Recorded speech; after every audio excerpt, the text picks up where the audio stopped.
I think that spoken word is vital and important. I think that we narrate and document the times in a way that other people that use words possibly can't. When I'm working with kids, I tell them this because I want them to want to be a poet. Okay, so I tell them this. I go, who would win in a fight? A comedian, a poet, or a journalist? Who would win in a fight? And the kids are always like, oh, they love that, don't they? They're like, oh, and then my answer is, well, not the comedian, because the comedian is a slave to making it funny. Not the journalist, because the journalist is a slave to making it factual, in theory. But the poet, because the poet can be funny and the poet can be factual, and then the poet gets to use all of the heart, all of the open palms in a way that a journalist can't, because they'll be called sentimental, and in a way that a comedian can't, because it'd be like tears of a clown and it just wouldn't wash. So that's why I love spoken word, because that's what we do. We are down in the trenches doing this incredibly brave, incredibly courageous work in the trenches, and the journalists and the comedians are up in the nice, safe little houses being paid lots of lovely money.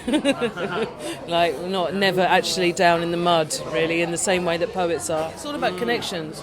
It's all about getting that place, from your belly button to their belly button, or from your heart to your heart, just going, I see you, I feel that, I feel fear, I feel anger, I feel embarrassed, I feel, just all those very, very human states that we all share. But I think but I think we've all got really, really busy this last 3 years, because everyone is kind of quite scared. I've never been hugged so much. My gigs end in big hugs. This is new.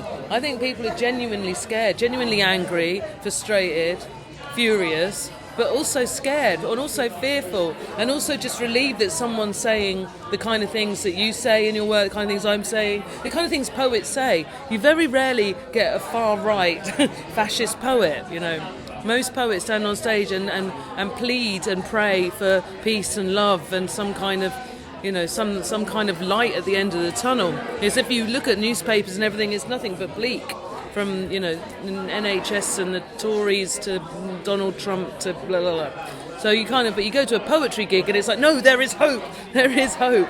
And I think that's why poetry gigs, I think the turnout's really going up and up. The number of people going to, it's like they want a dose of positivity, a dose of humanity. So that's interesting. So then we're getting out of the realm of artist performer and into the realm of something else. Counselling. I don't know. Are we? I don't know. But isn't that what poets always were? Like, if you sort of think back to the pamphleteers and all of that. The pamphleteers. Okay. The pamphleteers were a long time ago. I think the lead one was called Honest John, and it's kind of around the time of Cromwell. And they would stand in the town square and give out their pamphlets of poems and things which were against the same things we're all going on about now, against the royal family, against the rich getting richer, the poor getting poorer, The levellers and the... Yeah, there you go. Yeah, that's it, the levellers. I call them the pamphleteers. But I think they're all the same thing, yeah. That was an interesting decade, wasn't it? It was, and it all turned into massive orgies and everything. It was all really pagan. Yeah. I think that's what we're going. Hopefully, is what we're going back to. Lots of poetry, jumping up on tables, delivering poems. Totally. Getting naked. Getting naked. The ranters in the 60s. The ranters.